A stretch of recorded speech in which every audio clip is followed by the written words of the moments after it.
네, 여러분 안녕하세요. 네, 잘 지내셨습니까? 저번에 나누어준 이 프린트물 있죠?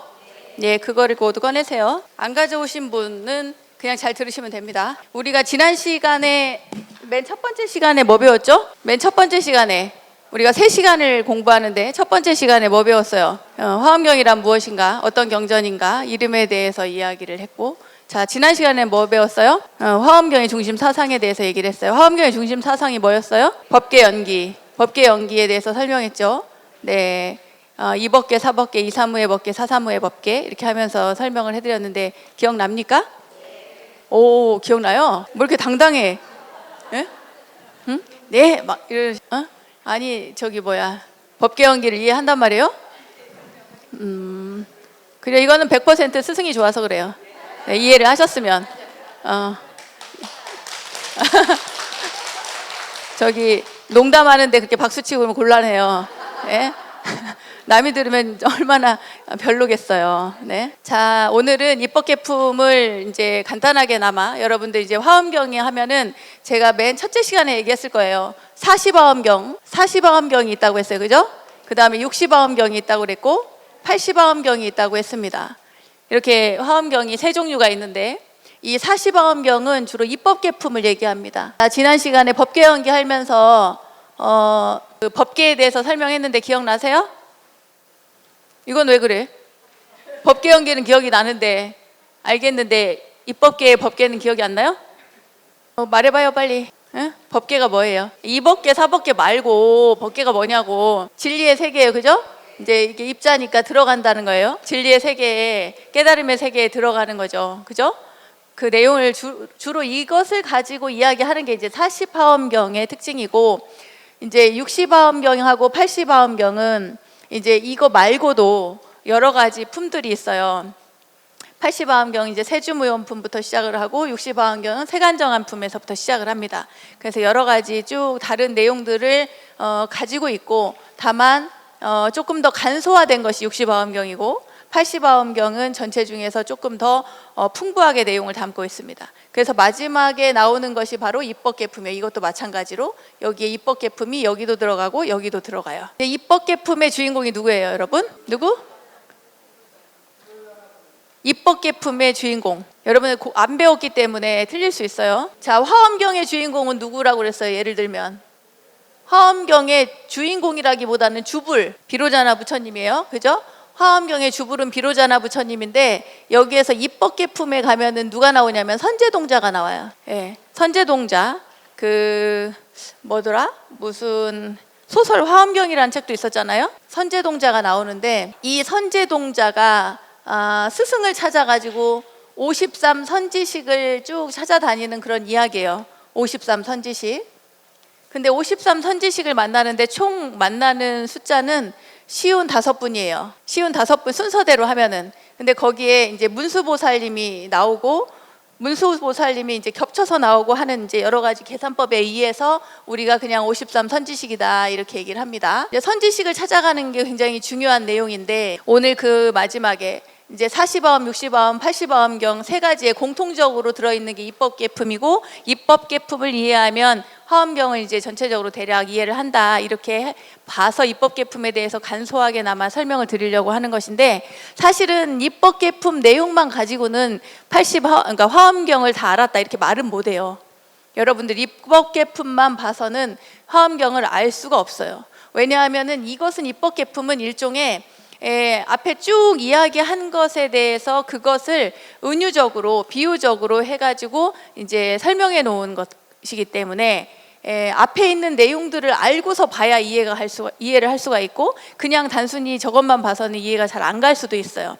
근데 여기에서 이제 입법개품을 들어가기 전에 제가 여러분들께 기본적으로 설명을 해드려야 될 것이 있는데, 그게 뭐냐면 화엄경에 우리가 보통 이제 화엄경 얘기를 하면은 다 부처님의, 비로자나 부처님의 이야기, 그러니까 깨달음의 세계에 대해서 이제 화엄경에서는 이야기를 하고 있다 그렇게 나옵니다. 자, 이제 깨달음의 세계를 이야기한다고 하는데, 비로자나 부처님이 등장을 해가지고 이 세상에 오셔가지고 당신이 깨달음의 내용들을 이야기를 하시고, 그 다음에 내용을, 그러니까 이야기를 본인이 하시진 않았어요. 누가 했어요? 보살님들이 부처님은 뭘 했냐면 빛만 쪼였어요. 광명, 방광만 하셨다 이 말이에요. 이마로, 입으로, 뭐 팔꿈치로, 무릎으로, 발등으로, 발가락 사이로 해가지고 치아 사이마다 광명이 난다거나 해가지고 이렇게 빛으로서 부처님께서는 그 광명을 쏘여서 법을 설하시고 그 광명 속에 들어있는 그 빛의 의미를 직접적으로 언어를 통해서 설명하신 분들은 바로 보살님들이다 이 말이에요. 그래서 보살님들이 이렇게 빛을 그 삼매에 부처님의 가피력을 입어서 삼매에 같이 들어가지고 그 내용을 설하시는데 그 내용이 뭐냐면은 부처님의 깨달음의 내용인 것 같지만 깨달음의 세계에서 나오는 내용이 아니라 깨달음으로 가는 방법에 대한 내용을 이야기하고 있습니다. 그래서 우리가 화엄경이 무슨 경전이냐 그러면 부처님의 깨달음의 세계를 이야기하는 경전이다. 보통 그렇게 이야기하는데 이 80화엄경이건 60화엄경이건 40화엄경이건 그 내용을 낱낱이 뜯어보면 깨달음의 세계보다는 깨달음을 얻을 수 있는 그 보살의 과정에 대해서 설명한 거예요. 그러니까 깨달음에 대한 실질적인 내용은 사실 앞에밖에 안 나와요. 그럼에도 불구하고 왜냐하면 그 모든 것들이 다 깨달음이 아닌 것이 없고 이 세상 모든 것들이 부처님 아닌 것이 없다라고 하는 내용을 담고 있기 때문에 깨달음의 세계를 이야기한다고 하는 거예요. 자, 여러분들이 맨 처음에 여기 그 공부를 하러 절에 올 때 여러분들은 불교를 믿기 때문에 오시는 경우가 상당히 많아요. 그죠? 요즘 이 가운데 불교를 믿지 않는 분 계십니까? 불교를 믿지 않는데 한번 들어볼란다 하고 오신 분 있어요? 없어요? 다 불자예요? 다 불자예요? 그러시구나. 이제 왜요? 불자면 좋아요. 제가 이야기하려고 하는 것은 믿음에 대한 이야기를 하려고 하기 때문이에요. 믿음.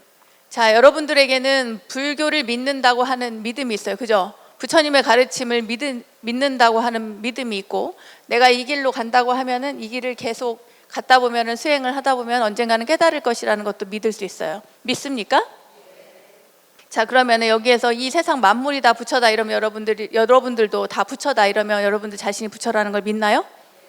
오호, 진짜예요? 이렇게 자신 있게 대답하는 경우는 상당히 드물어서 좀 당혹스럽네. 그래요. 이렇게 믿으시는 분들이 별로 없어요. 저도 사실은 조금 긴가민가 했어요. 최근 몇 년 전까지. 왜냐하면 우리가 예전에 조계종단에서 그 부처님, 내가 부처다라고 하는 것을 그런 사상을 토대로 해가지고 부처님처럼 살아가는 것을 붓다처럼 삽시다라고 하는 비슷한 운동 같은 게 있었어요. 기억하세요? 그러면은 내가 부처님이 돼야 되잖아요. 내가 부처님이라는 것을 내가 안 믿기는데 남한테 붓다처럼 삽시다, 부처님처럼 살아보세요 이렇게 말하기가 굉장히 어려워서 그거에 관해서 법문을 해달라고 그러면 저는 한 번도 한 적이 없어요. 왜냐하면 내가 믿음이 안 가니까. 내가 부처라는 게 경전 속에서는 이렇게 누누이 이야기하지만 실제로 내가 부처라는 게 믿기지가 않는 거야. 내가 어딜 봐서 부처인가? 어디에 내가 부처의 근성이 있을까? 내가 하는 거, 생각하는 거, 말하는 거 그 어딘가에 내가 부처라는 것이 이런 확신이 있을까? 앞만 찾아봐도 없어. 그냥 중생이 가끔 가다가 부처인 척 흉내를 내기는 하는데 그렇다고 해서 그것이 불성의 종자의 어떤 증거가 된다거나 이런 생각이 안 들었기 때문에 그렇게 못했단 말이에요. 그런데 이제 공부를 계속 하다 보니까 어느 순간 이제 나도 모르게 이걸 부처일 수 있겠구나. 왜냐하면은 부처님도 인간이었잖아요. 부처님이 인간이었단 말이에요. 그죠? 예, 한 인간으로서 태어나서 수행을 해가지고 부처의 경지에 이르렀는데 그렇다면 그 깨달으신 분이 깨닫고 나서 보니까 모든 세상 만물이 다 부처더라 이렇게 얘기를 하는 거예요. 생명이 있는 모든 존재들은 다 부처를 이룰 수 있다 이렇게 말씀을 하시니 그러면은 한번 믿어보자 이런 생각이 들어서 하긴 했지만 정말 간절하게 절실하게 이렇게 믿기는 일은 별로 없었다 이 말이죠. 그런데 이 믿음이라는 게 여기 있어야 된다 이 말이에요. 기본적으로 믿음이라는 게 요 꽁지에 근본적인 바탕에 믿음이라는 게 깔려 있어야 된다 이 말이에요. 제가 이런 이야기를 하는데 여러분들이 만약에 제 이야기를 말 같지도 않은 소리야 에이 이렇게 하고 그냥 넘겨버리면 이게 자신에게 들어오는 것이 상당히 줄어들 수가 있어요. 그죠? 믿으면 그 믿음이 저 스님은 강의가 재밌고 뿐만 아니라 진실에 가까운 진리에 가까운 이야기를 하고 있네 이러한 믿음이 나한테 있다면 그러면 그 다음에 습득하는 것이 굉장히 빠르다 이 말이에요. 부처님의 말씀도 그렇고 예수님의 말씀도 그렇고 각각이 머무는 곳에 이 말씀들을 계속해서 내가 간절하게 믿으면, 절실하게 믿으면 그 다음에 들어오는 것이 다르다 이 말이에요. 근데 여기에는 반드시 지혜가 필요하죠. 지혜가, 그죠? 근데 출가했을 때도 마찬가지고, 여러분들이 불자로서 절에 처음 왔을 때 이러한 믿음이 딱 생겼어요. 믿음이 딱 생기면 그 다음에 이 믿음을 어떻게 할 것인가. 저희는 제 경험을 얘기하자면, 제가 머리 깎고 출가해가지고 공부를 해가면서 살았지만, 이 믿음이, 기본적인 믿음이 약하다 보니까, 제가 믿음이 약하다 보니까 그 다음에 어떤 경전을 보더라도 발전이 별로 없는 거예요. 뭔 소리를 하는지도 모르겠고, 도대체 이게 그때는 이게 일하느라 바빠서 공부를 못했다거나, 아니면은 다른 망념이나 뭐 집착이나 이런 것들이 많아서 공부를 못했다거나, 나름의 여러 가지 생각들이 일어나지만, 기본적인 걸 따져보면은 신심이 없어서 그래. 신심이 없어가지고 중노릇도 제대로 못하고, 그리고 강의도 제대로 못하고, 또 공부도 제대로 못하고, 어떤 것도 제대로 못하는 거예요. 신심이 없으니까. 이 신심이 그만큼 중요한 거예요. 이 신심이, 내가 이제 딱 믿는 마음이 생겼다, 그러면 그 다음에 할 게 뭐냐면, 그 다음에는 수행을 할까? 아니면 뭐 경전을 볼까? 포교를 할까요? 그 모든 것을 해도 상관이 없는데, 그것이 행으로 이어지기 전에 뭘 해야 되냐면, 이 마음을 굳건하게 안주시켜야 돼요. 내 마음을 여기다 딱 박아놔야 된단 말이에요. 내 믿음을, 그 어떤 일이 있어도 이 믿음이, 신심이 흐트러지지 않게 이 마음을 머물게 해야 한단 말이에요. 거주할 주자, 주할 주자, 머물게 만든다는 거예요. 이게 마음이 확고하게 머무는 거예요. 이건 믿음에 대한 마음이 확고하게 머무는 거예요. 그것을 바탕으로 해서 그 어떠한 마음을 일으키더라도 흔들림 없이 안주해 나가야 되는 거죠. 자, 그러면 이렇게 마음을 확고하게 가져가면서 그 다음에는 뭐가 일어나겠어요? 그 다음에는 행이 일어나요. 행이 일어납니다. 내가, 그러니까 이제 여기서부터 이게 순서대로 일어나는 것을 이야기하지만, 이 행에는 행만 있고, 주에는 주만 있고, 신에는 신만 있는 것이 아니에요. 이 머무는 마음은 이 신심이 머무는 것이고, 이 머무는 마음에서 비롯된 것이 바로 행이다 이 말이에요. 그러면 행 속에는 신심이 있을까 없을까?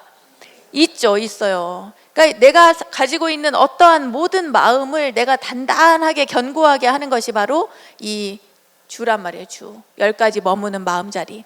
여기에는 마음을 믿는 마음, 그 다음에 이것을 토대로 해가지고 행이 일어나야 되는 거야. 마음이, 이 믿는 마음을 토대로 해가지고 어떠한 행도 하는 거예요. 부처님께서 과거 7부께서 7대 수많은 부처님께서 말씀하시기를 나쁜 짓 하지 마라 이렇게 말했어요. 재앙막작 중선봉행이라 했다. 모든 어떠한 악한 일도 하지 말고, 모든 좋은 일이라고 하는 것은 다 해라. 좋은 업을 지어라, 나쁜 업을 짓지 말고, 이런 얘기를 했단 말이에요. 그러한 믿음에 의해서 그것을 토대로 해서 행이 일어난다 이 말이에요. 이 행에는 거침이 없어요. 왜냐하면 부처님의 가르침을 믿고 마음을 견고하게 해서 행하는 것이기 때문에, 이 행에 대해서는 이게 맞나 틀리나 할 필요가 없다 이 말이에요.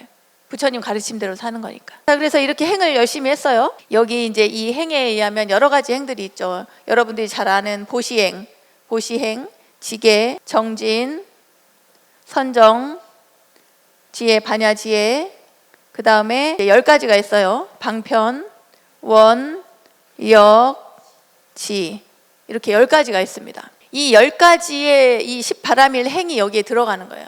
기본적으로는. 그렇게 찍으면 내가 글씨 못 쓴 게 너무 티날 건데, 내가 좀 잘 써드릴까요? 알아먹죠? 예, 이게 10바람일이에요. 10가지 행. 자, 이런 것들을 토대로 해가지고 행이 일어난단 말이에요. 그러면 이 행을 했어. 행을 한 다음에 그 다음에 뭘 해야 될까요? 회양을 해야 돼요. 여러분은 이 내가 좋은 일을 했어요. 여러분들이 좋은 일을 했단 말이에요. 그러면 누구를 위해서 회양하고 싶어요? 중생들을 위해서. 또 중생들을 위해서 다 회양해요? 다른 분들도? 거짓말하지 말고. 부처님 거짓말하지 말라 그랬어요. 예? 내가 요부살림이 많은 중생들을 위해서 이렇게 하면 내가 좀 그럴 수 있을 것 같은 느낌이 드는데, 다른 분들 가만히 계신 거 보니까 아니에요. 응? 대부분은 누구를 위해서 회양을 해요? 아들? 가족? 회양을 한단 말이에요. 이게 굉장히 어려운 일이에요, 여러분. 우리 뭐 이렇게 불교대학이든 뭐든 하든, 뭐 기도를 하든 뭘 하든지 간에 마지막에 뭐예요? 회양을 하죠, 회양. 근데 그 회양을 할 때 여러분들은 모든 중생에게 우리 중생무변 서원도, 중생을 다 사홍서원 하잖아요. 건지오리다 하면서 이제 마지막에 뭐예요? 불도를 다 이루어리다. 그죠? 제일 먼저가 뭐예요? 중생을 다 건지오리다요. 사홍서원의 첫 번째는 중생을 다 건지오리다. 여러분들이 뭐라고 중생을 건지겠어? 본인도 못 건지게 생겼는데, 그죠? 그런데도 그런 걸 알지만, 현실적으로는 그러하지만 우리 부처님께서 뭐라고 그랬어요? 다 부처다. 아직 깨닫지 못한 부처가 있고 이미 깨달은 부처가 있고, 그죠? 근데 우리들은 아직 뭐 중생이란 이름을 달고 있지만 아직 깨닫지 못한 부처일 뿐이다. 내 안에는 부처가 될 불성이 있기 때문에 내가 부처를 이룰 수 있다라고 하는 그런 믿음 하에 이야기를 하는 거예요. 그래서 중생무변서운도인 거예요. 중생무변서운도. 중생을 이제 중생들을 구원을 하는 거죠. 구제를 하는 거예요. 그렇게 해서 회양을 하는데 그 다 하면서 이제 마지막에 뭐라고 그래요? 우리 아들 시험 합격하게 해주세요. 우리 남편 돈 잘 벌어오게 해주세요. 우리 엄마 건강하게 해주세요. 이런 거 하잖아. 아니에요? 근데 이제 여러분들은 이렇게 하면 좋아요. 이제 소원이 이것도 갑자기 이게 제가 주지로서, 저도 어느 절의 주지기 때문에 주지로서 이제 팁을 하나 주자면, 절을 할 때 부처님한테 인사하면서 삼배를 고작 삼배하면서도 뭐 해주세요 하시는 분들이 있어요. 해요, 안 해요? 하지. 부처님한테 처음 와가지고 오랜만에 한 달에 한 번이나 올똥말똥하면서 한두 번 절에 와가지고는 고작 삼배하면서 그 사이에 그 세 번 절하면서도 뭐 바라는 게 많아. 그죠? 뭐 사업이 뭐가 잘 되게 해주세요. 가게가 잘 되게 해주세요. 뭐 다 그런 얘기란 말이에요. 이게 욕망을 충족시키는, 나의 욕구를 충족시키는 그런 기도를 계속 한단 말이에요. 근데 그거를 중생일 안 할 수가 없다 이 말이지. 근데 조금 양심상 좀 끄트머리 좀 하라 이 말이에요. 아시겠어요? 우리는 불교를 공부한 사람들이잖아요. 여러분들 다 불교대학 다니시는 분들이고, 제가 볼 때는 벌써 몇 년째 불교 공부를 하시는 분들인데, 처음부터 부처님께 절하면서 처음부터 그렇게 하면은 너무 좀 품위가 없잖아. 일종의 말하자면, 그죠? 그게 제일 먼저 가장 우아하고 고급지게, 고급스럽고 품위 있게 하는 게 뭐냐면 중생을 다 건지겠습니다. 제가 힘 닿는 데까지는 중생을 위해 살겠습니다. 이게 첫 번째인 거예요. 이게 그게 이제 나는 그게 잘 안 되겠어. 내가 도저히 내 근기상 나는 그거 못 하겠다. 우리 웃는 보살님 근기가 안 되는 거지. 네, 근기가 도저히 안 되겠다. 이러면 뭐를 하냐면, 거기까지 안 가면 감사합니다 이렇게 하는 거예요. 제가 감사합니다. 제가 여기 와서 부처님께 엎드려 절을 할 수 있음에 감사합니다. 감사한 거예요. 아니 먹고 살기 힘든데 절에 와서 이런 강의 어떻게 들어요? 못 들어요. 여기 와서 이런 강의를 들을 수 있음에 감사합니다. 제가 힘든 때라도 아무리 힘들어도 부처님 전에 와서 엎드려 절할 수 있어서 이 육신을 갖게 해줘서 감사합니다. 첫 번째가 감사합니다. 중생무변서, 중생을 건지겠습니다. 이거 못하면 감사합니다로 하라 이 말이에요. 아시겠어요? 그리고 마지막에 가서 조금 이제 품위가 이제 어느 정도 좀 갖춰지면 그 다음에 좀 바라는 바를 얘기해도, 부처님 제가 잘 열심히 이렇게 살게요. 저희 소원 요만큼만 들어주세요. 이런 느낌이잖아요. 그러면은 부처님이 뭐 그런 소원을, 그 욕망을 들어줄지는 모르겠습니다만 아무튼 밉게 보지는 않을 것 같아요. 네, 이거는 그냥 이제 여담이고 별로 의미 없는 얘기지만 여러분들에게 현실적으로는 도움이 될 것 같아서 얘기를 드렸어요. 자, 이제 믿음, 그 다음에 주 머무는 마음을 단단하게 하는 거고, 거기에서 행을 한단 말이에요. 행을 한 다음에 회양을 합니다. 근데 이 회양이 굉장히 어려운 거예요. 어려운 사람들에게, 나도 어려워 죽겠는데 어려운 사람들에게 회양을 해야 되는 거예요. 그들을 위해서, 만중생을 위해서 회양을 합니다. 그러니까 여기에서의 행도 만중생을 위한 행인 거예요. 나 자신을 위한 행뿐만 아니라 나아가서는 만중생을 위한 행인 거죠. 그러니까 이게 처음에는 이 믿음이라든가 뭐 이게 여기쯤 가면 이게 자리가 돼요. 스스로를 이롭게 한다 이 말이에요. 그 다음에 위로 뒤로 갈수록 뭐가 되냐면 이타가 돼요. 이타가 돼. 남을 위해 하는 것이 된다 이 말이에요. 자, 여기까지 했어요. 여기까지 하면은 마음도 믿는 마음에 머무는 마음에 행하고 회양까지 하면은 어느 정도 아주 높은 경지에 이르러요. 어느 정도 높은 경지에 이르르는데, 이것을 이제 그 경지를 이 땅으로 표현을 한 거예요. 그리고 이 경지에 나중에 보면 입법계품에 만나는 십지에 해당하는, 이 경지에 해당하는 분들이 전부 다 주야신, 주지신 이런 분들이에요. 이 세계를 관장하는 낮과 밤을 주야신, 주주신 이런 분들이거든요. 그러니까 이 경지에 이르는 것, 이 십지는 이제 어떤 경지를 이야기하긴 하는 것이지만, 이 경지에 이른 분들이 이제 그 다음에는 나아갈 게 좀 굉장히 쉬워요. 여기까지가 이제 말하자면 십지에 오르기까지가 이제 힘든 거지. 그 다음에 위로 올라가면은 이제 등각 묘각이 나와요. 자, 이 얘기를 왜 하냐면 여러분들께 말씀을 드리냐면 화엄경이라고 하는 경전이 이러한 구조로 이루어져 있어요. 그러니까 부처님이 맨 처음에 딱 나타나셨어. 이 부처님이 누구예요? 비로자나 부처님이에요. 석가모니 부처님이 깨달음을 얻으셨잖아요. 보리도량에서 깨달음을 얻으셨는데, 보리수 아래에서 깨달음을 얻으셨는데, 깨달음을 얻으신 다음에 그 진리의 형태만을 가지고 진리만을 가지고 몸을 만들었어요. 그것을 법신이라고 부른다. 그런데 이 법신을 달리 이름까지 붙였어. 의인화해서 뭐라고 이름을 붙였냐면 비로자나라고 붙였어요. 바이로차나 비로자나라고 이름을 붙였고, 그러면 이 부처님이 깨달음을 얻어서 법신이 되는데 이 세상의 모든 이 우주가 다 부처님의 몸이 되고 이렇게 나온단 말이에요. 낱낱이 부처 아닌 것이 없다고 이런 이야기가 쭉 나오는데, 그러면 어떻게 해서 부처를 이루었는가? 그 내용이 바로 나중에 깨달음의 내용, 사성제, 팔정도 이런 유의 이야기들이 쭉 나와요. 그런 다음에 구조상으로는 어떻게 믿음을 낼 것이며, 그래서 여기에서 뭐라고 하냐면 신의도원 공덕모, 믿음은 도의 근원이요 공덕의 어머니라 그랬어요. 자, 따라해봐요. 믿음은 도의 근원이요 공덕의 어머니라. 외우세요. 아시겠죠? 자, 빨리 쓰세요. 거기다가 믿음은 도의 근원이요 공덕의 어머니다. 됐어요? 네, 거기 밑에다 한자로 신의도원 공덕모라고 쓰세요. 쓰지 마세요. 믿음은 도의 근원이요 공덕의 어머니다. 예, 꼭 외우세요. 그러니까 그만큼 믿음이 중요하다 이 이야기야. 그 다음에 이제 올라가는 게, 여기서 믿음을 딱 내면서 뭐가 나타나냐면 초발심시 변성정각, 처음 발심을 하는 거예요. 신심, 발심, 그 마음을 일으킨단 말이에요. 그 마음을 일으키면은 그 마음을 일으킴과 동시에 저 부처까지 가는 거예요. 이게 마음을 일으키지 않고 믿음을 일으키지 않으면 저 부처까지 못 간다 이 말이에요. 그죠?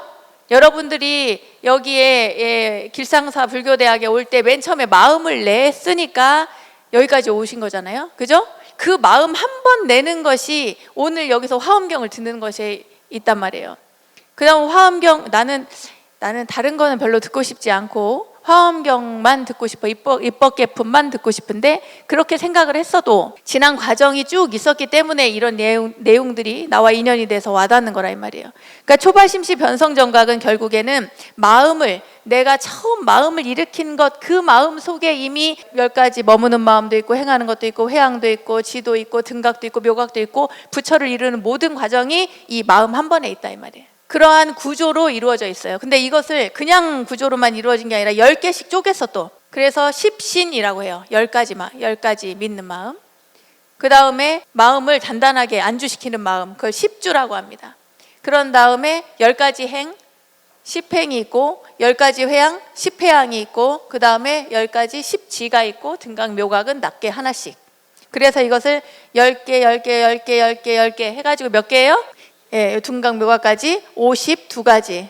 52가지 단계를 거쳐요. 깨달음을 얻는 과정이에요.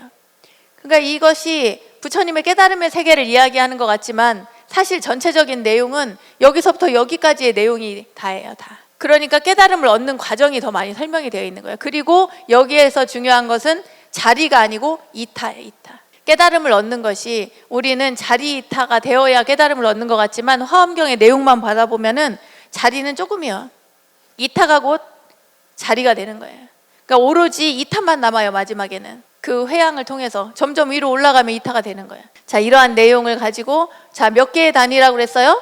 52개의, 2개의 그 경지가 이렇게 나누어져 있다. 자, 따라해보세요. 십신, 십주, 십행, 십회양, 자, 십지, 등각 묘각. 네, 이렇게 돼 있어요. 그런데 오늘 우리가 공부할 이 입법계품은 이 내용 가운데에서 53 선지식을 찾아가는데 십신부터 찾아가지 않아요. 왜냐하면 선제동자는 이미 믿음이 있어요. 믿음이 있어서 문수보살님을 칭견하고, 문수보살님이 뭐라 하냐면 넌 앞으로 선지식을 찾아가라. 선지식을 찾아서 공부를 해라 그래요. 그래가지고 어디서부터 가냐면 십주의 스승부터 나가, 선지식부터 만나요. 십주. 아시겠어요? 십주부터 선지식이 시작된다 이 말이야. 그래서 십주, 십행, 십회양, 십지, 등각, 묘각. 근데 이것을 10분씩 만나요. 10 하고 여기 등각에 가서 10이 되는 거예요. 그 다음에 이제 묘각은 이제 묘각의 선지식에 대해서는 이야기가 안 나와요. 여기는 이미 등각이면 뭐예요? 깨달음과 같을 등자예요. 각이거든. 각 깨달음과 같다 이 말이에요. 이미 깨달았다 이 말이에요. 여기는 등각에. 그래서 등각에 이르러서 10분의 선지식에게 이야기를 하고 묘각에 대해서는 여기에서는 선지식이 안 나와요. 여기서 누구를 만나냐면 미륵보살, 보현보살, 행을 하는 그런 분들을 이제 만나기 친견을 하게 되죠. 자, 그래서 53 선지식을 찾아가는데 10주라고 하면은 맨 처음에 초발심주 이렇게 나와요. 왜냐하면 믿음이 여기 이제 밑에 단계에 기본적인 믿음이 있으니까 처음이 초발심주예요. 초발심주, 치지주, 그 다음에 수행주, 생기주, 또 구족방편주, 정심주, 그 다음에 뭐 있어요. 헷갈려 나도. 자, 이렇게 해서 10주, 여기는 환희행부터 시작되는 게 있고, 여기는 무슨 회향이 엄청 내용이 깁니다. 그렇지만 전체적으로는 다 모두에게 회향하는 거, 이제 우리가 중요하는 건 십지품도 따로 별도로 있을 만큼 중요한 십지. 십지는 환희지, 이구지, 발광지, 염해지, 난승지, 현전지, 원행지, 부동지, 선해지, 법운지 이렇게 해서 십지가 나와요. 이렇게 해가지고 여기까지 간 다음에 등각묘각인데, 이 선제동자가 10주의 첫 번째, 우리 화엄경 약창계를 아시는 분들은 덕운해운 선주승 이런 얘기 들었을 거예요. 덕운해운 선주승, 미가에탈여해당, 기억나요? 그런 분들이 있거든요. 그분이 덕운 비구 스님이 첫 번째야. 덕운해운 선주, 이 세 분이 비구 스님인데, 덕운해운 선주, 비구 승자는 비구 스님이에요. 자, 여기까지가 기본적으로 이 화엄경을 구성하고 있는 내용이고, 입법계품에서 이야기하는 것은 10주부터 이렇게 등각묘각까지 이어지는 53분의 선지식을 만나는 과정이다. 여기까지 이해 가셨어요?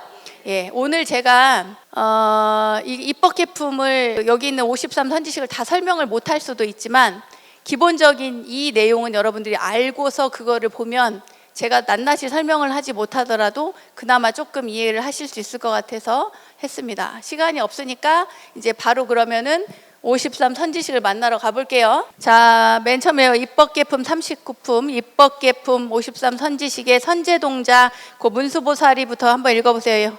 네, 자, 문수보살입니다. 맨 처음에 만난 분이 문수보살인데, 이분은 나중에 또 만나기 때문에 첫 번째 분이라고 할 수도 있고 0부터 시작할 수도 있어요. 나중에 한 번 더 카운팅이 되니까. 문수보살이 선제동자에게 말하기를, 이미 안욕 따라 삼맥 삼보리를 내어 보살행을 구하고 온갖 지혜의 지혜를 성취하려면 반드시 선지식을 찾아야 하며, 선지식을 찾는 일에 고달프거나 게으른 생각을 내지 말고 가르치는 말씀을 그대로 순종하고 그 방편의 허물을 찾지 말라고 했다. 선제동자에게 찾아가라고 가르쳐준 남쪽의 승락국 묘봉사는 즐거움이 넘치는 이상향이다. 선제동자가 순례하는 남쪽은 양명의 의미인데, 양은 자비를, 명은 지혜를 뜻한다 그랬어요. 맨 처음에 이제 선제동자가 문수보살을 친견했더니, 야, 너는 이제 선지식을 찾아가라. 그렇게 얘기를 한 거예요. 당신을 찾아왔는데 이러저러 해라, 이런 가르침이 아니라 나 말고 다른 선지식들을 먼저 찾아가라, 그런 얘기를 하는 거예요. 우리가 왜 남순동자라고 들어보셨어요, 여러분? 남순동자 못 들어보셨어요? 수월간음도 보신 분? 수월간음도 아시죠? 고려부라 관세음보살님 계신 수월간음도. 네, 그 수월간음도에 보면은 거기 웬 동자가 머리 양머리하고 이렇게 하고 있잖아요. 걔가 남순동자예요. 그 남순동자가 바로 선제동자예요. 같은 인물이에요. 같은 인물이라. 왜냐, 남쪽으로 순례를 해요. 응? 문수보살이 남쪽으로 가라고 하잖아요. 선지식을 찾아서 남쪽으로 가라. 남쪽으로 순례하라고 해서 남순이요. 남순이가 선제예요. 아시겠어요? 예. 네. 그래갖고 저기 어디 강원도에 어디야, 사잠 이런 데 가면은, 어디 사잠인가 어디지, 어디 가면은 또 어디야, 남순동자가 있는데, 관세음보살 옆에 있는 동자 있잖아요. 그 동자들은 다 남순동자예요. 아시겠죠? 남순동자는 선제동자이고 같은 말입니다. 그래가지고 남쪽은 양명의 뜻이고 양은 자비고 명은 지혜를 뜻한데요. 자, 그러면 한번 남쪽으로 가봅니다. 남쪽에 갔어요. 승낙국 묘봉산의 덕운비구 스님을 만나는데 7일 만에 만나서 연불문을 의지해서 지혜로서 제법을 꿰뚫는데요. 이게 거기에다가 밑에 쓰세요. 초발심주 옆에다가 쓰세요. 초발심주. 네, 초발심주의 선지식의 이 덕운비구가 초발심주. 이제 이분은 말하자면 맨 처음에 누구를 만나냐면 덕운, 해운, 선주승 이래가지고 덕운 스님, 해운 스님, 선주 스님 이렇게 세 분의 스님을 만나요. 근데 이 세 분은 누구를 상징하냐면 불법승 삼보를 상징해요. 예, 덕운, 해운, 선주. 근데 이제 이 연불문을 의지해서 지혜로서 제법을 꿰뚫기 때문에 이것을 이제 배우죠. 맨 처음에 가서 연불로서 이분은 이 덕운 스님은 연불을 하셨나봐요. 연불문 이래가지고 옛날의 연불은 지금의 연불과 달랐어요. 최초의 연불은 어떤 거냐면 연불이 무슨 염자예요? 생강염자죠. 부처불자의 생강염자란 말이에요. 연불이. 그러니까 지금처럼 이렇게 소리를 내서 관세음보살, 관세음보살 이렇게 하는 게 연불이 아니고 관세음보살 염하는 거 이렇게 떠올리는 거예요. 먼저 부처님을 떠올리는 거예요. 연불. 생각으로 부처님의 모습을 떠올리는 거예요. 연불. 목소리를 내어서 관세음보살, 나무아미타불 이게 연불이 아니고 맨 처음에는 부처님의 모습을 떠올려가지고 그 떠올리는 것만으로도 마음이 편안해지고 그러면서 거기에서 이제 그 마음을 일으키는데 이게 점점 시간이 지나면서 변화돼요. 변해간단 말이죠. 왜냐하면 누구를 떠올리려면 그 사람을 이렇게 이름을 부르면 그 사람의 모습이 나타나지 않나요? 그죠? 그렇게 해서 변천이 됐는지는 잘 모르겠습니다만 어쨌거나 최초의 연불은 그런 연불이 아니었다. 부처님의 모습을 떠올려요.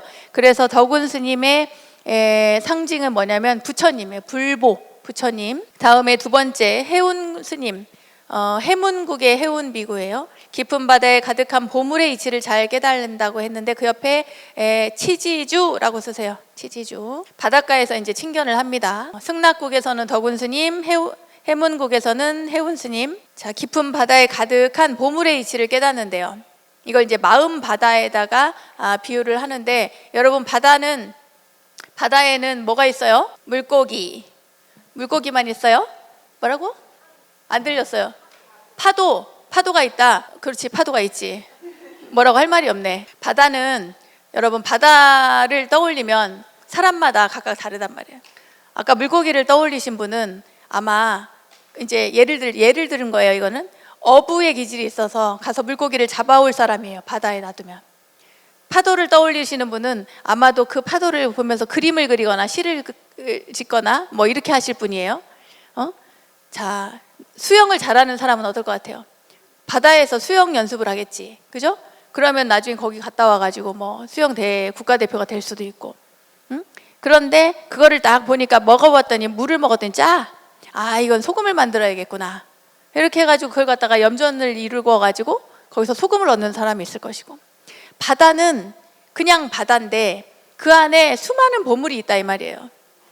물고기도 보물이요. 그 자체로 보물이고 소금도 보물이고 또 그 안에서 뭐 예를 들어서 진귀한 거, 진주 뭐 이런 것들. 진주 하신 분 없나? 이거 진주예요? 가짜예요? 반짝거리는 게 가짜 같은데?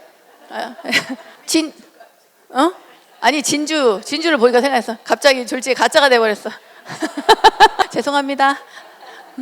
아니 또 가짜쯤 해줘야지 좀 이렇게 또 스토리가 또 연결이 되잖아요. 그래요, 반짝거려. 그래가지고 이제 진주를 얻어가는 사람이 있을 것이고 수많은 것이 바다 안에 들어있단 말이에요.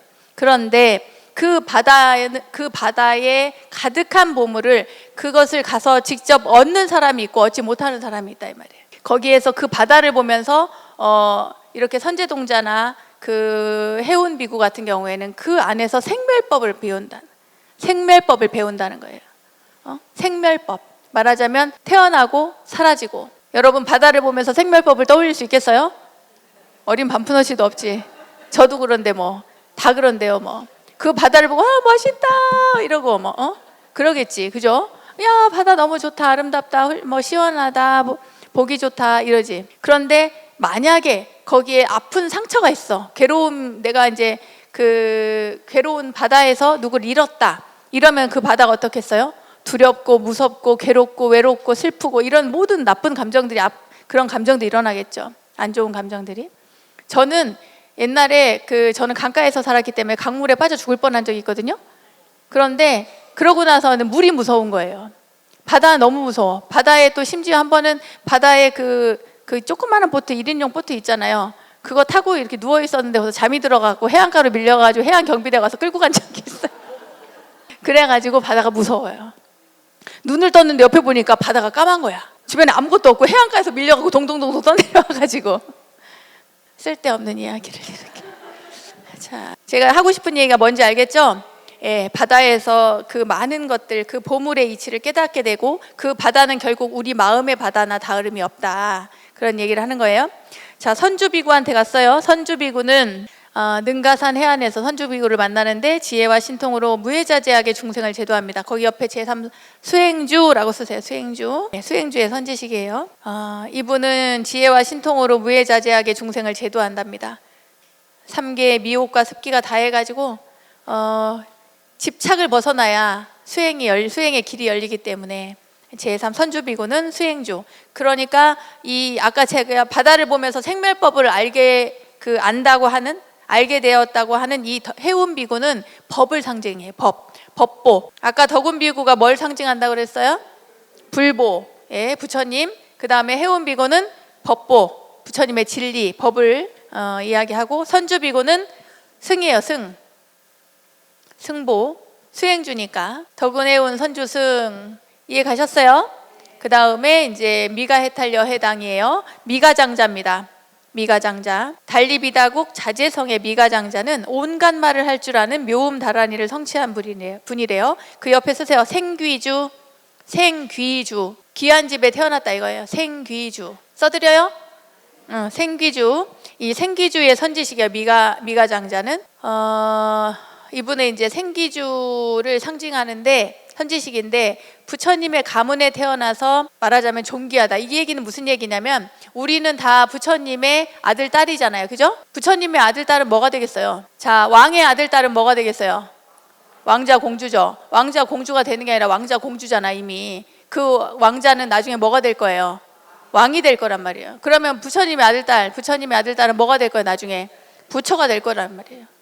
그 얘기를 하는 거예요. 그러니까 귀한 집에 태어났다 이미 너희들은. 자, 그런데 이 미가장자는 되게 특이하게도 선제동자가 오니까 선제동자한테 절을 해요. 이게 장자잖아요. 앞에 세 분은 누구였어요? 스님이었죠. 이게 장자는 우바세예요. 우바세. 거사님이란 말이죠. 미가 거사님인데 선제동자가 오니까 선제동자한테 절을 해요.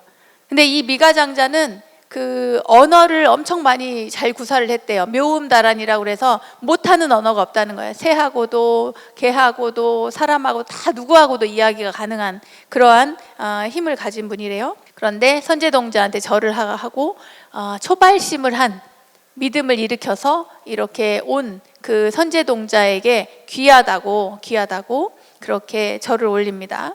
자, 5번째는 해탈장자예요. 해탈장자는 옆에 구족방편주라고 쓰세요. 옆에다가 12년을 다니다가 열에 대한 신심을 진속무의 해탈을 성취한다고 되어 있는데, 이 구족방편주의 선지식인 해탈장자, 해탈거사는 주림성에서 만나고요. 말하자면 이 가운데 여러분 이제 유마거사처럼 이 가운데 여러분 가운데 깨달은 분이 있을 거예요. 손 들어봐요. 손들기 어려워요? 있을 수도 있죠.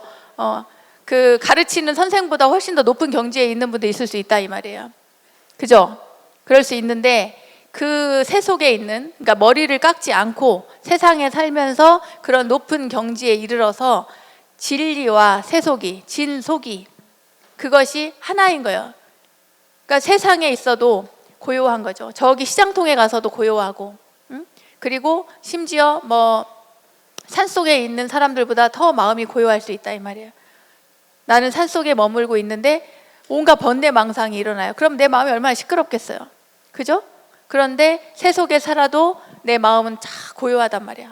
아무 소리도 들리지 않고 그 어떤 것에도 흔들림이 없고 믿음은 견고하고, 그리고 바다를 보면서 생멸법을 알 수 있는 그런 정도의 수준의 사람이라면 이 뭐예요? 해탈장자처럼 이렇게 된다 이 말이에요. 그래서 해탈장자를 친견을 하고 진속이 무해한 그 해탈장자, 그래서 해탈장자 이름이 해탈장자, 그런 것들로부터 벗어나는 거죠. 이것은 세속이야, 이것은 출가의 길이야, 이것은 세간의 길이야, 이건 욕심이야, 이거는 그렇게 하면 안 돼, 뭐 온갖 분별로부터 벗어나신 그런 분인 거죠. 그래서 해탈이라고 하는 거예요. 잠깐 쉬었다 하겠습니다. 53 선지식을 다 못 만나고 갈 수도 있기 때문에 빨리 서둘러 가지고 만나고 가야지요. 그죠? 해탈장자 옆에다가 구족 방편주 썼어요? 네. 자, 이제 어디로 갑니까? 해당 비구한테 가야 되겠죠? 연부제 경계선에 마리가라고 해당 비구, 반야바라밀의 청정한 삼매광명 해탈을 성취한 분이기 때문에 여기에서 이제 제가 문장을 이렇게 딱딱 끊었긴 했는데 이게 그분의 상징이고 선제동자는 그분에게서 이러한 법을 배우는 거예요. 아시겠어요? 예. 그래서 이 해당 비구는 제6 정심주의 선지식입니다. 정심주. 네. 남연부제가 어디 있어요, 여러분? 여러분 어디 살아요? 네, 맞아요. 전에 언젠가 한번 이야기한 것 같은데 불교는 수미산을 중심으로 세상을 이해를 합니다. 이게 불교의 세계관에 있어서 꼭 나오는 분들이 나오는 그런 그림인데 이제 이게 수미산이잖아요. 이게 수미산이에요, 여러분. 수미산 좀 볼품 없어요? 수미산이 너무 볼품 없으니까 조금만 더 크게 그려볼까? 자, 수미산. 자, 이제 좀 수미산 같아졌어요? 예. 수미산이 있으면은 동쪽, 서쪽, 남쪽, 저기 뒤쪽에 북쪽이 있어요. 그러면 우리가 여기에 섬이 있다고 칩시다. 여기도 동쪽에 섬이 있고 서쪽에도 섬이 있고 북쪽에도 섬이 있고 한데 이 남쪽의 섬을 남연부제, 남섬부주 이렇게 이야기를 합니다. 우리는 여기 살아요. 여러분이나 저나 지금 여기가 여기여요. 남쪽, 남연부제. 그래서 이제 우리 같은 인간들이 주로 여기에 사는데 왜 여기가 중요하고 여기에 대한 이야기가 많이 나오냐면 다른 곳에서도 다 생명 있는 존재들이 살 수는 있지만 부처님이 될 수 있는 이들은 여기에서만 부처가 나요. 남연부주에서만. 그러니까 왜 불교에서 보면 인간 몸 받기 어렵다 이런 얘기 하잖아요. 인간 몸 받기 어렵고 부처님의 바른 정법 만나기 어렵다고 하는데 그 이유가 이 남연부제에 태어나서 여기에 태어나야만 성불할 수 있기 때문이에요. 부처를 이룰 수 있기 때문에. 자, 이렇게 동남서북 이렇게 되어 있고 이게 수미산을 중심으로 있는데 이 수미산의 꼭대기가 여기가 바로 도리천입니다. 도리천에 누가 살아요? 제석천왕이 살아요. 그리고 이 중간쯤 보면은 여기가 누가 있냐면 사천왕천이에요. 뭐 그 다문천, 증장천 하는 그런 사천왕들 있죠? 그 사천왕들이 사는 곳이 바로 이 사천왕천입니다. 그 신라 시대 때 그 어느 여왕이 돌아가시고 나서 그 어디에다가 묘를 쓸까요? 이렇게 이야기를 하니까 뭐라고 그랬대요? 도리천과 사천왕천 사이에다가 내 묘를 세워달라고 이렇게 유언을 한 거예요. 그래가지고 그 신하들이 이게 뭐라는 거예요? 도리천과 사천왕천 사이에 그 묘를 세우라고 하니까 도저히 이해가 안 갔다는 거예요. 나중에 근데 도리천과 사천왕천 사이에 진짜 묘를 씁니다. 어떻게 쓰냐면 이 도리천에 누가 있어요? 제석천왕이 있잖아요. 그 어느 저도 좀 가물가물하긴 한데 어느 이렇게 산이 있는데 그 산에 보니까 뒤에 사천왕사가 있더래. 사천왕사. 이해 가셨어요? 그러니까 사천왕사하고 그 사천왕사가 있으니까 그 위쪽일 거 아니에요. 그 위쪽이니까 여기에다가 묘를 썼다는 거예요. 그 여왕 내가 이름이 기억이 안 나요. 선덕여왕. 저보다 더 많이 잘 알고 있는 것 같으니까 이야기는 여기서 끝내겠어요. 도망. 지금 그 얘기를 길게 늘릴 겨를이 없어요. 일단은 빨리 선지식을 만나고 53 선지식 오늘 중으로 빨리 만나고 헤어져야 되니까 어쨌거나 제가 이야기하고 싶은 것은 저 남연부제 때문에 저 이 얘기가 나왔어요. 예, 남연부제 경계선 그 마리가라국에서 이 해당 비구스님을 친견을 합니다. 근데 갔더니 친견하긴 하는데 가봤더니 이분이 산매에 들어가지고 아직 나오지를 않은 거예요. 그러면 여러분은 어떻게 했어요? 어떻게 하시겠어요? 여러분들이라면 기다려요? 오, 선제라. 저 같으면은 딴 데 갔다 올 것 같아요. 언제 깰지 모르잖아요. 하루 이틀이야 기다리겠지. 6개월 동안 기다려요. 몇 달 동안을 기다립니다. 그래서 반년 동안 기다리다가 해당 비구가 산매에서 깨어나시고 그 다음에 친견을 했다 그래요.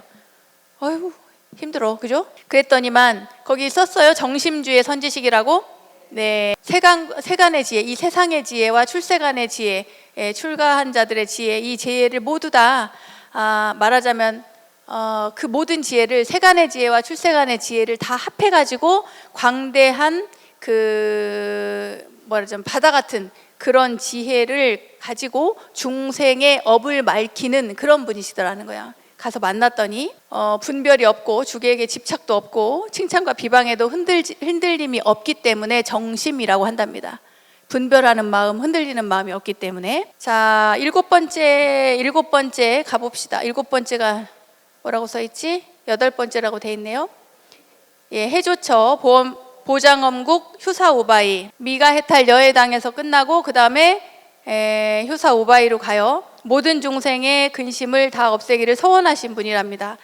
이분은 우바이, 그러니까 우리 보살님들이랑 같은 분이에요. 이 우바이는, 휴사우바이는 제7 불태주의 선지식입니다. 불태주의 선지식. 쓰셨어요? 예. 여기에서 이 휴사라고 하는 게, 휴사라는 이름이 사람들의 소원을 성취시켜 준다는 그런 의미래요. 휴사. 네, 몸소 세간에 들어가서 자비를 실천하는 그런 분이었고, 자, 그 다음에 나라소국 비모구사선인입니다. 비모구사선인. 휴사 비모구사선 하잖아요. 선인은 뭐예요? 신선들. 그 선인인데 이 선인은 그 나라소국에서 친견을 합니다. 갔더니 이 선인에게 갔더니 이 선인이 이 선제동자의 머리를 이렇게 쓰다듬어줘요. 이렇게 마정수기를 하는 거지. 머리를 이렇게 정수리에 대고, 그런 다음에 그 다음에 이 선제동자의 손을 잡아요. 손을 잡고서 이렇게 끌어주니까 갑자기 선제동자 눈앞에, 요즘에는 뭐라고 그러나? 5G 뭐라 하지? 그 왜 3D 요즘 뭐라 하죠? 요즘 몇 개가 되죠? 뭐라 하더라? 잘 모르겠다. 나도 요즘 단어는 잘 모르겠는데, 아무튼 내가 현실 속에서 그 세상을 다 볼 수 있는 거예요. 움직이지 않고. 손을 딱 잡았더니 눈앞에 펼쳐지는 거예요. 뭐가 펼쳐지냐면 부처님의 세계가 눈앞에 펼쳐진다는 거예요. 그래가지고 거기에서 이 선제동자가 그 모습을 보는 것만으로도 동진주를 얻게 됩니다. 제8 동진주의 선지식이에요. 비목구사 선인이. 이 비목구사 선인은 외도를 잘 물질렀대요. 그래가지고 이제 말하자면 그 삿된 견해들을 가진 사람이 있으면 그 사람들을 언변으로서 이렇게 조복을 시키는 그런 분이었다고 합니다. 그 다음에 누구예요? 이산화촌, 화치산, 승열바라문. 그 다음에 이게 아까까지가 휴사비목구사선, 그 다음에 승열바라 자행녀 이렇게 되죠. 승열바라문, 바라문이에요. 공덕의 불길로 중생의 잡된 고뇌를 소멸하고 원만히 사는 선주삼매를 성취한 분이래요. 이 승열바라문은 법왕자주의 선지식입니다. 9번째 법왕자주. 쓰세요. 법왕자주. 이제 법왕자주가 뭘까 생각하면 여러분들 아까 제가 말씀드린 것처럼 부처님의 아들은 부처가 되고 왕의 아들은 뭐가 된다? 왕이 된다. 이 법왕자라고 하는 것은 그냥 왕자가 아니라 법의 왕자니까, 법왕의 아들이니까 앞으로 뭐가 될 거예요? 법왕이 될 거예요. 아직은 이제 마음을 견고히 하는 것이기 때문에 법왕이 된 것은 아니에요. 법왕자야. 그래서 법왕자, 법왕이 아니라. 자, 그 다음에 자행동녀를 만납니다. 자행동녀. 사자분신성에서 만나죠. 반야바라밀 보문다라니를 훤히 깨닫은 그런 분이라고 하는데, 성취한 분인데, 여기 제 10번째 10주 가운데 제 10주 관정주의 선지식입니다. 이분은 더러운 곳에 있어도 더럽혀지지 않는데요. 물든 곳에 있어도 물들지 않고. 이 동녀니까 어린 여자아이겠죠? 예, 동녀를 만났어요. 자, 여러분들이 지금까지 만난 분을 한번 이야기해 보세요. 덕운비구, 그 다음에 해운비구, 선주비구, 미가장자, 해탈장자, 해당비구, 휴사우바이, 비목구사선인, 승열바람은, 자행동녀. 자, 그러면은 10주 그 제가 쓰라고 했죠? 예, 덕운비구는 뭐예요? 초발심주의 선지식이에요. 예, 해운비구는 치지주, 그 다음에 선주는 수행주, 미가장자는 생기주, 해탈장자는 구족방편주, 해당비구는 정심주, 그 다음에 휴사우바이는 불태주, 물러남이 없는 거예요. 빌목구사선이는 동진주, 예, 맑고, 그러니까 그 맑고 깨끗한 진 속에 막힘이 없는 무해자재한 원변으로 삿된 외도를 조복시킨 분 동진주. 그 다음에 승열바라무는 법왕자주. 그 다음에 자행동녀는 관정주. 관정주는 말 그대로 깨끗한 거예요. 물로 정수리를 씻는 것처럼. 예. 자, 그 다음에 넘어갑니다. 사만국의 선견미구. 여기서부터는 10행에 해당이 돼요. 10행. 자, 지금까지는 뭐를 했어요? 10주. 그 다음에 10행이 시작이 됩니다. 선견미구. 선정이 깊어 형편을 따르는 밝은 등불의 지혜를 청정하게 한다 그랬어요. 이분은 선견비부는 환희행의 선지식입니다. 환희행, 환희행. 정수라 노래 있잖아요. 환희. 거기 행자 붙이는 거예요. 환희행. 왜요? 나도 알아요. 그런 노래. 이름은 제목은 알아요. 노래는 모르지만. 환희행의 선지식. 환희행은 10행의 첫 번째 제1 환희행인데 사만국에서 이 선견비구를 친견을 했습니다. 욕심을 버리고 심안을 갖춘 분이라고 그래요. 근데 우리 환희행은 보통 저기 아까 지워졌는데 오른쪽 끄트머리에다가 그 보시지계 인욕 정진 선정지에 선정 반야지에 그 다음에 방편월 역지 이렇게 십바람일 썼잖아요. 그 가운데 첫 번째 보시바라미를 통해서 얻을 수 있는 그 행을 얘기하는 거예요. 보시행. 그러면 남을 기쁘게 하니까 내가 기쁜 거예요. 그래서 환희행이에요. 기쁘니까. 안으로는 자신의 업력, 습기를 다스리고 밖으로는 이타행을 실천하는 그런 거죠. 이타행. 특히나 보시를 많이 하는 거예요. 그 다음에 넘어갑니다. 명문국의 자제주 동자. 모든 일에 자제한 신통지혜로 비도덕인을 다스리는 정도의 능력을 갖춘다. 동자예요. 동자. 아까는 비구였는데 명문국에서 동자를 만납니다. 갔더니 이 자제주 동자는 재밌는 게 뭐냐면 선제 동자가 찾으러 갔어요. 갔더니 없는 거예요. 자제주 동자가. 그래가지고 거기 있는 이들에게 물어봤어요. 어디 갔냐고. 그랬더니 뭐라고 하냐면 지금 강가에서 다른 동자 1만 명의 동자들과 함께 모래로 놀고 있대. 모래놀이 안 되는 거예요. 동자가 놀고 있다고 하니까 선제가 여러분 선제 동자가 생각하기 어떨 것 같아요? 여러분이 선제 동자 같으면 어떨 것 같아요? 에? 같이 놀자. 아이고 그래요? 저는 이 대목을 보고는 뒤로 넘어가기 전에 이 대목을 보고 아니 무슨 동자가 놀고 있지? 아니 무슨 선지식이 노는 선지식을 만나지? 이렇게 생각했어요. 근데 그 뒷대목에 뭐라고 나오냐면 그 모래로 그 항아사 모래잖아요. 말하자면 강가에서 모래놀이를 하고 있는데 그 모래놀이를 하면서 그 모래의 수를 다 헤아릴 줄 아는 동자래요. 자제주 동자는 제10 12번째죠. 아까부터 시작을 해서 10행 가운데 두 번째 요익행의 선지식입니다. 요익행. 공익이 아니에요. 요익이에요. 네. 그래서 새 속에 물들지 않고 동심으로 정말 맑고 깨끗하고 순수한 그런 동심으로 탐심과 진심에 물들지 않았대요.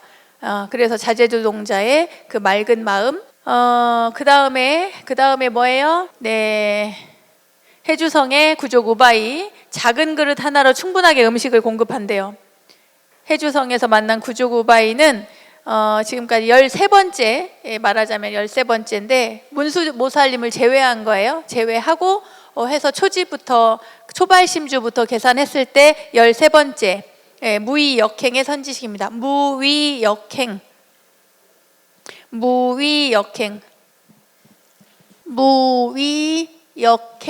그 다음에 무굴요행, 무칠안행. 지금은 이제 어려운 단어니까 무위역행이에요. 무위역행의 선지식인데 이 구족우바이는 잘 참는데요.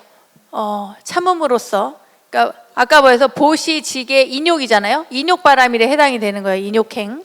그래서 잘 참고 따르면서 사람들을 중생들을 거슬리지 않고 그 여러분들이 뭐 나를 열받게 하는 사람들을 만나잖아요. 그러면 이 구족 우바이를 떠올려 보세요. 거슬리지 않고 잘 순응하면서 마음을 잘 참고 그렇게 하는 인욕행을 해야 된다. 그 인욕행에 대해서 그 무의역행의 선지식에게서 배웁니다. 그 다음에 14번째 대응성의 명지거사예요. 여의주 같은 복덕창고를 출생하여 중생의 소원을 만족한다. 여의주 같은 복으로 중생의 소원을 만족시킨대. 요 명지거사가요. 제4, 14 무굴요행의 선지식입니다. 무굴요행. 이 무굴요행의 선지식인 이 명지거사는 세상 속에 살면서 험한 세상 속에 살면서 그 지혜가 있어가지고 중생을 깜깜한 어두운 곳으로부터 벗어나게 해주는 그런 분이라고 해요. 거기에서 이제 무굴요행의 선지식이라 이 여의주 같은 복으로 중생의 소원을 만족시키는 그러한 법을 배워옵니다. 선제동자가. 그 다음에 15번째는 제15 무치란행의 선지식이에요. 무치란행. 네, 무치란행. 법복의 장자죠. 사자궁의 법복의 장자. 모든 곳에 생활 필수품을 가득히 베풀어 준대요. 그러니까 물질적으로 굉장히 풍부한 그런 복이 많은 그런 장자인가 봐요. 이 무치란행의 선지식이고, 무치란 말하자면 이렇게 혼란스럽고 산만하고 이런 게 없는 선지식이에요. 지혜와 자비로 수행이 원만해서 모든 경지를 그 총섭한 그런 분이라고 합니다. 산란함이 없는 선정에 머문다 그래서 무치란이라고 하고, 이걸 같은 말로 이치란행이라고도 합니다. 그 다음에는 뭐예요? 그 다음에 보안장자예요. 등근국 보문성 보안장자. 함께 읽어봅니다. 시작. 분별심 없는 행원으로 남들을 기쁘게 한다 그러죠. 16번째 선현행의 선지식입니다. 제가 16번째라고 하는 것은 53 선지식 가운데 순서대로 가는 거예요. 16번째 선현행. 선현행의 선지식 10행 가운데 6번째. 세간과 출세간에 통달하지 못한 법이 없대요. 그래서 인연법을 너무 잘 알아가지고 방편을 쓰는 게 바로 보안장자라고 합니다. 그 다음에 무렴조광, 대광왕 이렇게 나오죠. 다라당성 무염조광은 이 무염조광하고 그 다음에 나오는 묘광성의 대광왕은 왕이에요. 둘 다 왕, 그죠? 왕인데 한 분은 그야말로 그 벌을 엄청 많이 주는 왕이에요. 그래가지고 조금만 잘못해도 엄청나게 벌을 줘갖고 국법을 굉장히 엄하게 다스리는 그런 왕이고, 이 뒤에 나오는 대광왕은 인정스럽고 예의 바르게 착하게 사람들을, 백성을 태평하게 편안하게 다스린다고 해요. 인자하게. 그래, 자, 여러분 어떤 스타일이 좋아요? 대광왕 스타일 좋아요. 자, 무염조광은 17 무착행의 선지식이고, 그리고 대광왕은 18 난득행의 선지식이랍니다. 무착행, 난득행 안 적어도 되겠죠? 네. 자, 19 그 다음에 부동우바이. 예, 안주 왕도에서 부동우바이를 만납니다. 오욕에 흔들림이 없어 미워하고 사랑하는 생각 없이 정법을 배우는 그런 모습을 여기서 이제 배운대요. 제19 선법행이라고 쓰세요. 선법행. 악독한 중생도 인내로서 다 건진답니다. 지혜로서 자비를 닦으며 우바이의 어떤 여러분들도 느끼셨을지 모르겠습니다만, 절에 가면 스님들이 좀 쌀쌀맞고 좀 히스테리컬한 비구니 스님들 많이 보죠. 비구 스님들 중에도 되게 막 그 뭐랄까 싸납고 막 이런 분들 보지 않나요? 못 봤어요? 응? 뭐라고? 안 친절한 분이 있어요. 근데 여러분 그거 아세요? 친절하지 않고 좀 싸납고 히스테리컬하고 이런 분들이 진짜 수행을 잘한 분들이에요. 예?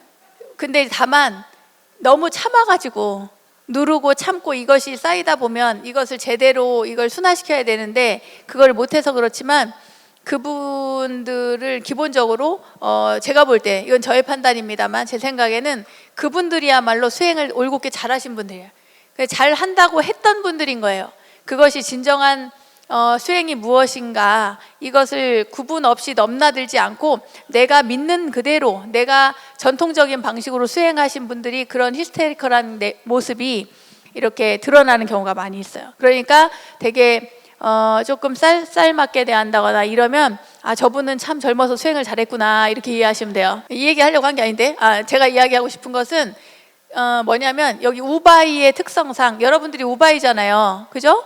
보살님들이란 말이에요. 보살님들이 훨씬 더 자비롭고 인내심이 있어요.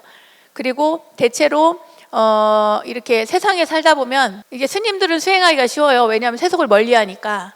근데 세상 속에 살면 수행하기가 더 어려워요. 그렇지 않나요? 예, 부처님께서도 말씀하셨어요. 세상에 사는 너희들은 수행하기가 어렵다 이렇게 말씀하셨단 말이지. 그런데 제가 볼 때는 수행하긴 어렵지만 그 속에서 수행하는 여러분들이 훨씬 더 경지가 높을 수 있고, 그리고 훨씬 더 자애롭고 자비롭고 편안하게 중생을 제도할 수가 있어요. 제 생각입니다. 어디까지나. 그 다음에 20번째 변행 외도를 만나요. 이제 다른 종교인을 만났다는 거죠. 변행 외도는 근데 삿된 외도의 고집과 견해를 맞추어 화의부동으로 조복한다 이렇게 돼 있는데, 말하자면 이 변행 외도에게서도 배울 게 있다. 선제동자가 외도에게서도 배우는데, 이 외도라고 하는 이 사람은 제 20번째 진실행의 선지식이거든요. 진실행. 그러니까 훌륭한 사람은 보면 종교를 초월해 있어요. 그리고 정말 훌륭한 사람을 가르침을 주는 사람을 보면 어느 한 전문 분야를 내세우는 것이 아니라 모든 것에서 다 통섭해가지고 이것을 이해시키고 세상 사람들을 바르게 끌어내는 사람이란 말이죠. 그러니까 이 외도라고 하더라도 정말 불교와 다른 그런 외도가 아니라 불교 안으로 들어오진 않았지만 이미 불교의 내용을 다 통섭하고 포섭해서 설할 수 있는 그런 류의 사람인 거예요. 그러니까 그 진실행의 선지식이 되는 거예요. 선제동자에게는. 자, 여러분 생각을 해봐요. 예를 들어서 여러분이 좋아하는 거 뭐죠? 금 좋아하잖아요. 그죠? 나는 금이 한 덩이를 갖고 싶어. 근데 그 금이 있는데 금을 가지고 불상을 만들거나, 불상을 만들면 여러분 불자니까 좋아하겠죠. 그죠?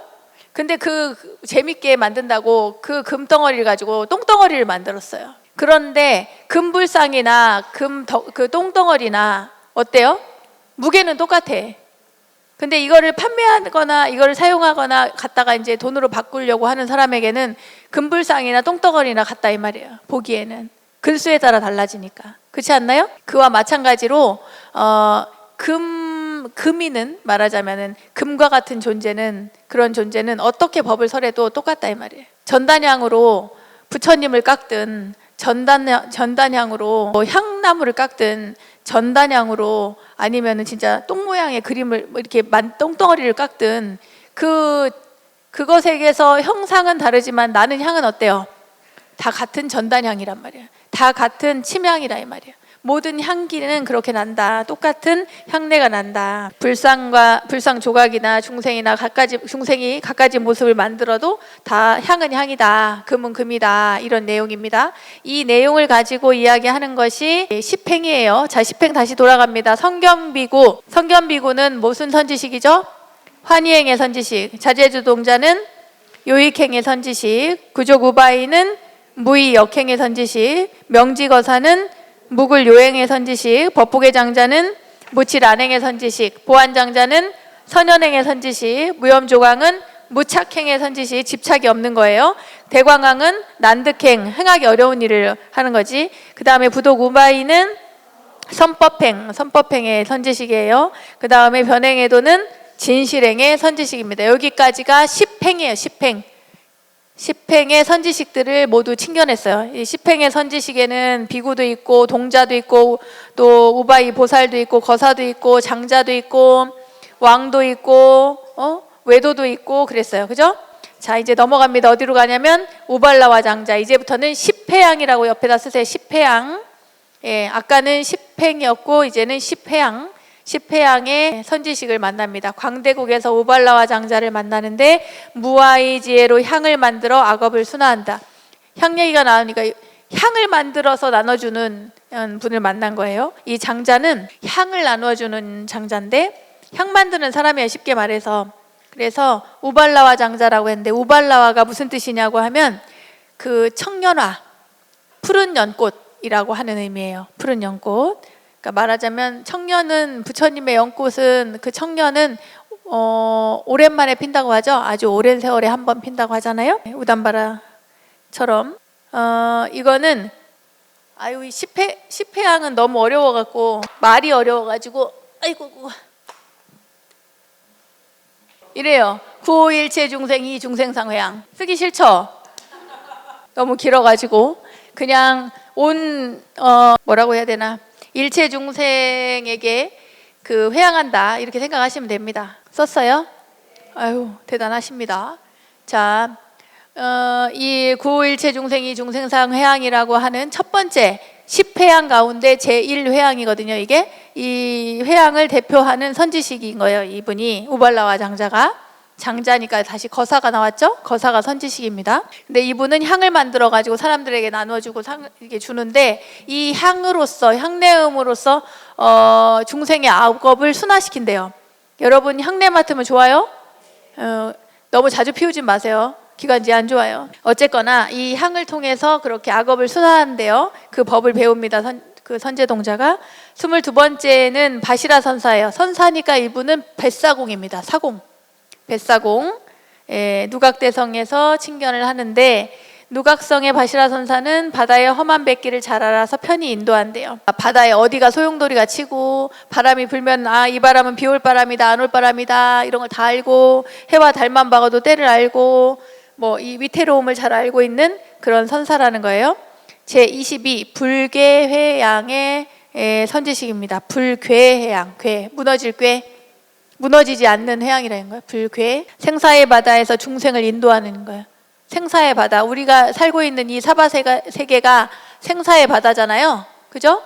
이 사바세계 이 바다에서 그 길을 안내해주는 분, 그러니까 22번째 바시라 선사, 제2번째 불괴회양의 선지식. 자, 세 번째, 그 다음에 가락성의 무상승 장자예요. 세상 잡된 일을 끊고 보살행의 신통력을 펴는 분이라는 거죠. 무상승 장자, 가락성 동쪽에서 칭견을 하는데, 가봤더니 이 무상승 장자한테 갔더니 사람들 사이에 이렇게 애워싸져 있는 거예요, 이 장자가. 그래가지고 가만히 선제동자가 가서 이제 들여다보니까 상인과 거사들한테 이렇게 법을 설하고 있는 거예요. 마음 다스리는 법을 설하고 있어요. 네, 이 선지식은 제23 등일체불 회양의 선지식이에요. 등일체불 회양. 등이니까 같을 등이지 일체불과 같은 거예요. 아까는 불괴 회양. 무상승장자는 세상에 사는 사람이잖아요. 거사니까. 그러니까 세속에 살면서도 세속의 그 어떤 것에도 물들지 않고 차별 없이 생멸법에 연연하지 않는 그러한 삶을 사는 분이라고 해요. 자, 24번째 사자빈신 비구니. 이제 드디어 비구니. 53 선지식 가운데 딱 한 명 비구니가 나와요. 사자빈신 비구니인데 순하고 가릉가림성에서 만납니다. 칭견합니다. 이분은 열애와 중생에 대해서 분별심을 여의는 법을 알려주신대요.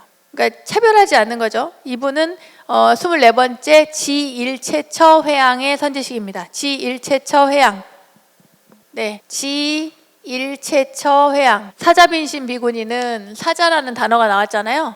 그래가지고 말하자면 사자처럼 당당한 그런 비구니를 의미합니다. 그 다음에 25번째 바수밀다녀. 험난국에서 만나는 바수밀다녀.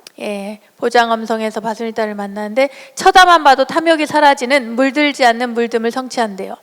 이 바수밀다녀가 53 선지식 가운데 굉장히 특징적인, 굉장히 특이한 분이에요. 이분은 어떤 분이냐면 바라만 봐도 탐욕이 사라지는 물들지 않는 물듦이라고 얘기를 하는데, 보기만 해도 탐욕이 사라진대요. 피부는 금빛이고 용모는 단정하고 너무나 아름다워가지고 목소리가 얼마나 아름다운지, 아름다운 음성에 또 말도 너무 잘하고 담론에 능하고 또 이렇게 있으면 광명이 막 쫙 비치는 것 같고 이렇대요. 근데 이 바수밀다녀가 어떤 사람이냐면 천인이 오면 천녀가 되어주는 거야. 그리고 뭐라고, 무슨 말인지 몰라요? 천인, 하늘의 천녀, 천인들이 좋다고 찾아오면 같이 본인이 천녀로 변해요. 천녀가 되어서 같이 놀아주는 거야. 그리고 만약에 욕심이 많은 사람, 예를 들어서 욕심이 많은 사람이라고 하면 안 되겠구나, 사람이 아닌 사람이 찾아왔어요. 그러면 본인이 사람이 아닌 사람이 되어요. 그래서 사람이 아닌 사람과 같이 놀아주고, 또 그 애욕이 넘치는 사람, 성욕이 넘치는 사람이 찾아왔어. 근데 봐봐, 몸은 금빛이지, 용모 단정하지, 목소리 아름답지, 오면은 막 끌어안고 싶잖아요. 그러면 포옹해 주는 거예요. 그렇게 안아주는 것에서 끝나는 게 아니라 상대가 그 욕망이 사라진다는 거예요. 그러한 여인이에요. 바수밀단이요. 그래서 그 포옹도 하고 뽀뽀도 하고 거기에 뭐 그런 내용들이 나와요. 경전 안에. 그렇게 하더라도 그 상대로 하여금 애욕이 더 이상 일어나지 않게 만든다는 거예요. 제25 무진공덕장 회양의 선지식입니다. 바수밀단이요. 자, 26번째 갑니다. 가도 되나요? 예. 선도성의 비슬지라 거사. 또 거사가 나오네요. 이 거사는 혼자만 열반에 들지 않고 중생을 제도한대요. 26번째 수순견고 일체 선근해양의 선지식. 수순견고 일체 선근해양. 수순견고 일체 선근회양. 수순견고 일체 선근회양의 선지식이에요. 수순견고 일체 선근회양. 네, 세속에 들어가서 지혜와 자비로 광대한 법문을 해서 중생들을 제도하죠. 이 비슬지라라고 하는 단어 자체가 무슨 의미냐면 이렇게 포섭한다, 포용한다라고 하는 의미를 가지고 있어요. 자, 드디어 누가 나오냐면 관자재 보살님이 나와요. 보타나카산에 관자재 보살님이 나옵니다. 일념의 모든 삼매를 알며 대비심을 행한다 그랬어요. 이 관세음 보살님 어디 사냐면 보타나카산에 살아요. 그죠? 보타나카산은 그 나무가 하얗대요. 하얀 백화수, 백화나무. 그래가지고 그러니까 이 멀리서 보면은 이 보타나카산 그 조그만한 섬인데, 인도 남쪽에 있는 섬인데요. 거기가 하얗게 보인답니다. 그래가지고 거기에다 대고 관세음 보살님이 또 백의를 입고 있대요. 그래가지고 백의를 입고, 그리고 나무도 다 하얗고, 거기 왜 그 동자가 이름이 뭐라고 그랬어요 아까? 남순동자. 그 동자를 얘기할 때는 우리가 선제동자라고 얘기 안 해요. 남순동자라고 얘기를 해요. 왜냐하면 보타나카산이 인도의 남쪽에 있는 섬이기 때문에. 그래서 남쪽을 순례하는 선제동자라서 남순동자라고 이렇게 불러요. 자, 우리 저기 양양에 있는 거기를 뭐라고 그래요? 낙산이라고 하잖아요. 이 낙산이 바로 보타나카산의 준말이에요. 낙산이. 그리고 어디 있더라? 저기 영주 부석사 있는 데가 어디예요? 소백산. 그래서 소백산이요. 백산. 백화도량이라고 하잖아요. 관세음 보살님이 계신 곳이 백화도량이고, 그리고 의상대사가 한국에 들어와가지고 처음으로 화엄경을 설하신 곳이 바로 영주 부석사래요. 그래서 그곳이 소백산이고, 거기가 이제 그러한 도량이에요. 화엄경을 강의해서. 그런 이야기가 있습니다. 자, 그 다음에 넘어갈까요? 28번째 정치보살, 동방묘장계에서 온 정치보살.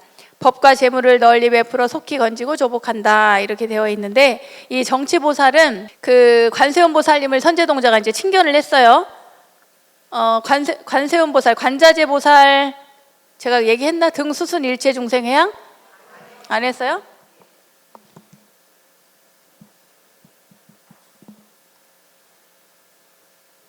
등수순 일체 중생 회양의 선지식입니다. 그 다음에 정치보살은 진여상 회양의 선지식. 근데 이 선지식이 관자재 보살님이 등수순 일체 중생 회양의 선지식인데, 그분을 칭견하고 그분에게서 많은 이제 가르침을 받고, 그분이 서원을 마치고 나니까 그 다음에 정치보살님이 등장을 해요. 멀리서부터 오셨다는 거예요. 그러니까 이제 이분에게서 모든 이제 관자재 보살님에게서 가르침을 받고 난 다음에 정치보살님이 오셔가지고 뭘 얘기를 하냐면, 이제 법과 멀리서 오셨는데 그 법과 재물을 널리 베풀어 가지고 그렇게 그 중생들 어떻게 제도하는가 하는 모습을 보여준다 그래요. 여기 이제 보살님들이 나오죠. 관자재 보살, 정치보살. 근데 저 앞에서 문소보살 다음에, 그 다음에는 보살님이 없었어요. 그죠? 그 다음에 나타난 게 바로 관자재 보살님이고 정치보살님이고, 저 뒤로 가면 미륵보살님을 뵙고 보현보살님을 뵙습니다. 자, 그 다음에 대천신이에요. 타라발자성의 대천신. 타라발자성의 대천신은 되게 재밌는 게, 험난한 길에서도 장애 없이 산더미 같은 칠부와 꽃과 향을 구름처럼 보시하는 분인데, 이분은 가서 칭견하러 선제동자가 갔더니 팔이 가제트 형사 봤어요? 영화 알아요? 만화 영화 알아요? 가제트 형사처럼 팔을 쭉 뻗어가지고 저기 멀리 있는 그 사해의 물을 떠가지고 그 물로 세수를 하시더라는 거예요. 그리고는 이제 그 선제동자한테 보시하는 것을 알려줘요. 칠보와 꽃과의 향을 보시하는데, 모든 보살은 친견하기 어렵고 듣기도 어렵고 세상에 나기도 어려운데 신심을 냈으니, 발심을 해가지고 신심을 내서 여기까지 왔으니 네가 정말 제일이다. 모든 영꽃 가운데 최고는 100년이라고 하잖아요. 네가 바로 그러한 존재다라고 얘기를 해요. 제29 무방무착 해탈회양의 선지식입니다. 속박됨도 없고 집착하는 것도 없는 해탈회양인 거예요. 그 어떤 것에도 구속됨이 없고 집착함이 없는 해탈회양인 거예요. 자, 그 다음에 30번째 안주지신입니다. 마가다국의 보리도량에서 안주지신을 만나는데, 안주지신은 보현행의 착한 법수행으로 모든 암환을 깨뜨리는 편안한 지혜를 얻으신 분이에요. 이제 안주지신은 10회양의 마지막 10번째잖아요.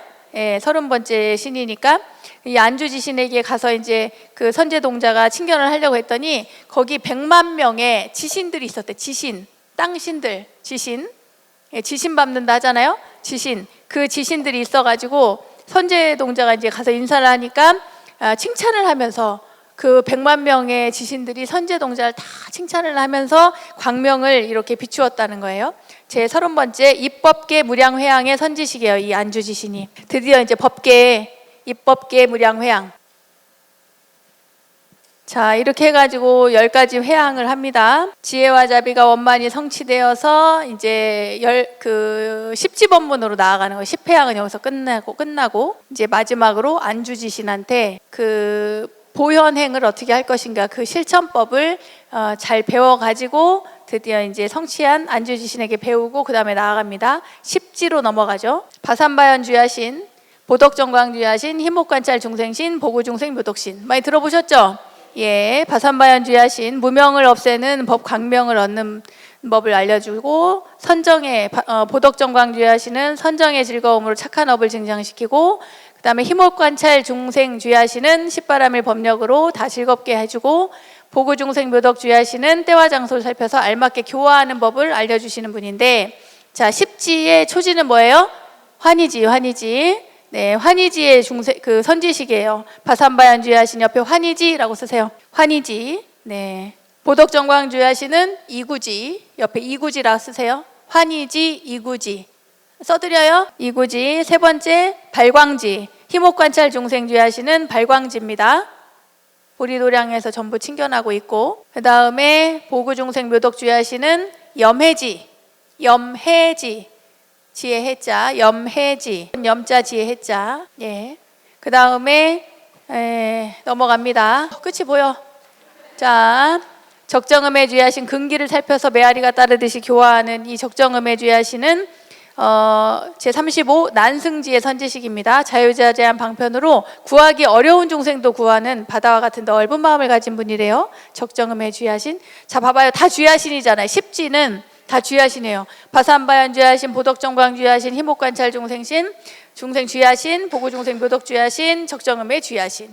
자, 수호일체 중생 주야신, 수호일체 성 주야신.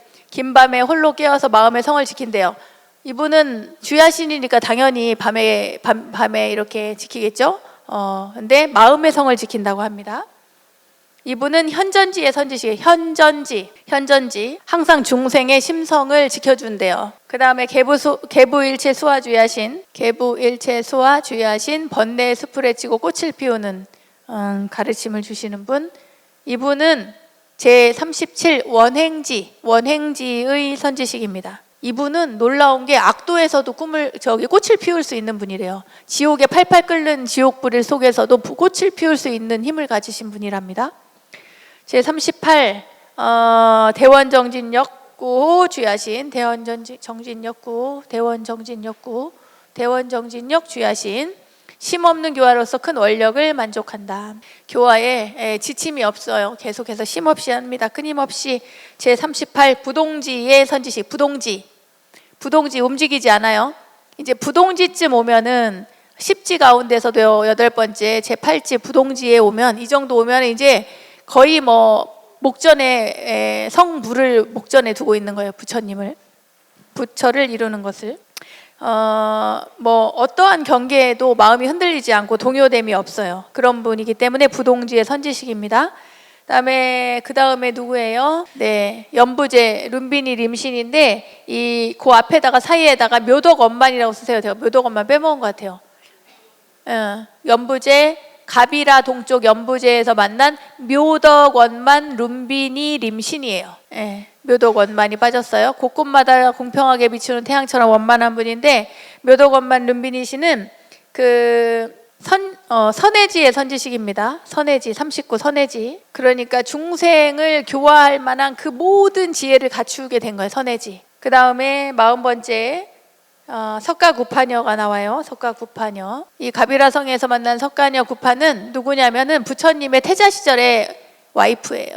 부처님한테는 여인이 3명이 있었어요. 아내가 3사람이 있었는데 우리가 알기로는 야수다라 공주만 알잖아요. 그런데 누구야? 이 구파녀 말고도 또 있어요. 누구더라? 이름이 기억이 안 난.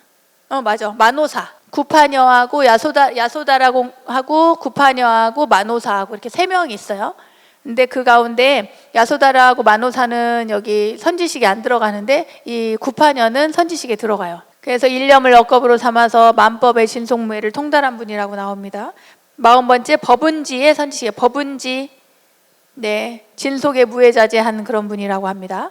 그 다음에 41번째 마야부인. 자, 이제 여기서부터는 지금 저희가 석가구파녀, 석가녀 구파까지가 뭐냐면 십지의 선지식이에요. 십지의 선지식. 그 다음부터는 나머지 10분은 등각의 선지식입니다. 모두가 10분이 마야부인, 천주강녀, 변우동자, 그리고 선지중의 동자, 현승우바이, 견고장자, 묘월장자, 무승군장자, 최적정 바라문자, 덕생동자, 유덕동녀까지가 전부 다 누구냐면 등각의 선지식입니다. 등각의 선지식. 내용은 한 번씩 쭉 읽어보세요.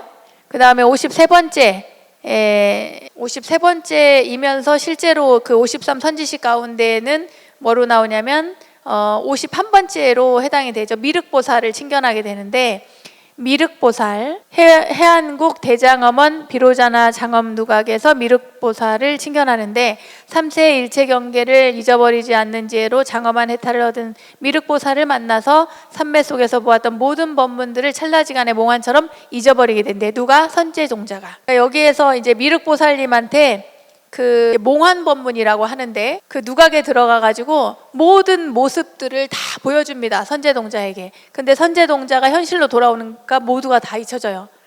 이게 무슨 얘기냐면 우리가 사는 모든 삶이 다 몽환적인 거다. 꿈 같고 구름 같고 허망한 연기 같고 이런 거다 이 말이에요. 이 법계의 실상을 그렇게 알려주는 거죠. 여기에서 선제동자가 이 미륵보살을 만남으로써 그 열의 종자를 이렇게 발현을 시킵니다. 불성을 발현시킨다 이 말이야. 그러니까 깨달음을 얻게 되는 찰나죠. 그 다음에 52번째 문수보살을 이제 칭견을 하는데 보문국 소만화성에서 문수보살이 때마침 오른손을 들고 110성을 지나오는 이제 문수보살을 만나서 문수보살이가 아니구나. 그 문수보살을 칭견했을 때 그때 이야기예요. 때자 앞에다가 이렇게 이 슬러시 표시를 해야 되겠다. 마침 오른손을 들고 110성을 지나오는 문수보살을 만난 선제동자는 마정수기를 받습니다. 문수보살에게서. 그러고 나서 심오한 법성을 이해하죠. 오른손은 정법을 뜻하고 110성은 110선지식의 원만한 바라밀법문의 성취를 뜻한다 이렇게 돼 있는데 이제 말하자면 이런 거예요. 선제동자가 미륵보살님을 칭견하고 그리고 모든 것들이 이 세상이 얼마나 허망한 것인가를 이제 깨닫게 되죠. 그런 다음에 모든 그런 내용들을 다 받고 알고 그런 다음에 깨달음에 임박했을 때 문수보살님이 나타나서 문수보살님이 마정수기를 해요. 그리고 나서 드디어 이제 깨달음을 얻게 되는데 이 선제동자가 깨달음을 얻으면서 문수보살이 사라져요. 나타나지가 않아. 없어져 버려요. 그래가지고 그 선제동자가 문수보살을 막 찾아. 근데 아무리 찾아도 문수보살은 보이지 않고 대신에 지금 53 선지식을 찾아다니는데 본인이 그 문수보살을 아무리 칭견하라고 해도 안 되는데 이 3세 대천 삼천 대천 세계에 있는 모든 선지식들을 다 선제동자가 친견을 하게 된다 이 말이에요. 지금까지 이렇게 친견해 온 것처럼 똑같이. 그리고 친견한 다음에 그 다음에 어디로 가냐면 금강도량, 법보리도량으로 가서 보현보살을 친견하는데 마지막으로 뵙는 분이 바로 보현보살이에요. 이제 깨달음을 얻었어요. 선제동자 깨달음을 얻었어요. 그런데 보현보살을 선지식으로서 마지막 53번째 선지식으로 또 친견을 해요. 너무 이상하죠? 왜 그럴까? 보현보살은 상징이 뭐예요? 행이죠. 행원이란 말이에요. 이 말은 무슨 얘기냐면 문수의 지혜로서 깨달음을 얻게 되는데 그 다음에 깨달음을 얻은 부처는 어디로 돌아와요? 다시 세속으로 돌아온다 이 말이에요. 이곳으로 다시 돌아온다는 의미예요. 미륵보살님의 자비로, 문수보살님의 지혜로, 보현보살의 행원으로 이제 이 선제동자가 깨달음을 얻은 다음에 그 다음에 이제 그 세상으로 다시 돌아온다는 것을 상징적으로 의미한다고 보시면 돼요. 그래가지고 자기가 다 이 모든 그 구멍마다 보현보살을 보면서 보현보살의 털구멍 하나하나에 모두 부처님 세계가 보이고 부처님을 둘러싼 수많은 보살님들이 보이고 그 각각의 세계가 다 보이더라는 거예요. 이렇게 해가지고 선제동자가 깨달음을 얻고 다시 이곳으로 오는데 금강장, 보리도량, 보현보살, 문수보살은 다시 나타나지 않고 선제동자는 금강도량, 보배연꽃 사자자에 앉은 보현보살을 친견하고 다시 마정수기를 받는다. 미륵보살은 자비, 문수보살은 지혜, 보현보살은 행원을 뜻한다. 이렇게 돼 있어요. 아이고 고생하셨습니다. 네. 일단은 만나긴 다 만났어요. 네, 여러분들 이제 53 선지식을 친견을 하긴 했다 이 말이에요. 이렇게 그냥 이렇게 쑥 한번 돌아보고 이제 끝난 것 같은 그런 느낌으로다가 선지식들을 친견을 했는데 그 선지식들을 53분을 선지식들을 낱낱이 다 친견하지 않고도 여러분들이 친견할 수 있는 방법이 있어요. 뭐냐면 마음을 들여다보면 선지식을 찾을 수가 있어요. 그래서 이 화엄경은 비로자나 부처님의 깨달음의 내용을 이야기하지만 이 핵심은 뭐냐면 일심이에요. 일심 한 마음이란 말이에요. 마음. 그러니까 이 선제동자가 53 선지식을 찾아다니지만 이 선제동자는 무엇을 상징하냐면 일심을 상징해요. 일심. 내 한 마음을 살핀다 이 말이에요. 그러니까 깨달음의 세계를 알려주면서도 그 깨달음의 세계로 가기 위해서 수많은 과정을 거치잖아요. 십주, 십행, 십회양, 십신부터 십신, 십주, 십행, 십회양, 십지, 등강, 묘각 52개의 단계를 이야기하면서 깨달음의 세계를 가는데 그 모든 과정을 이야기하지만 그것을 딱 하나로 줄일 수가 있어. 뭐냐? 일심, 마음이다.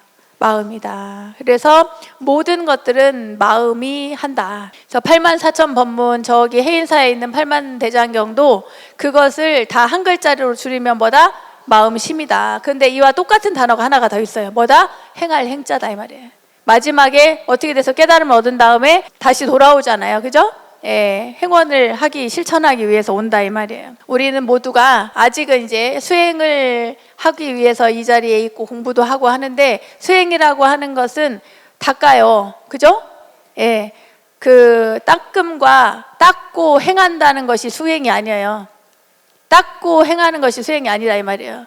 무슨 말이냐면 행을 닦는 것이 수행이에요. 내 행을 닦는 게 수행이다 이 말이에요. 마음을 어떻게 내든지 간에 여러분들은 믿음을 갖고 있기 때문에 그 믿음을 가지고 그 행을 어떻게 믿음을 갖고 행하느냐에 따라서 여러분들의 인생과 여러분들의 삶과 이 세상이 모두가 달라질 겁니다. 마음 한번 잘못 내면은 세상이 달라져요. 아시겠죠? 네, 제 수업은 이것으로 마치겠습니다. 감사합니다.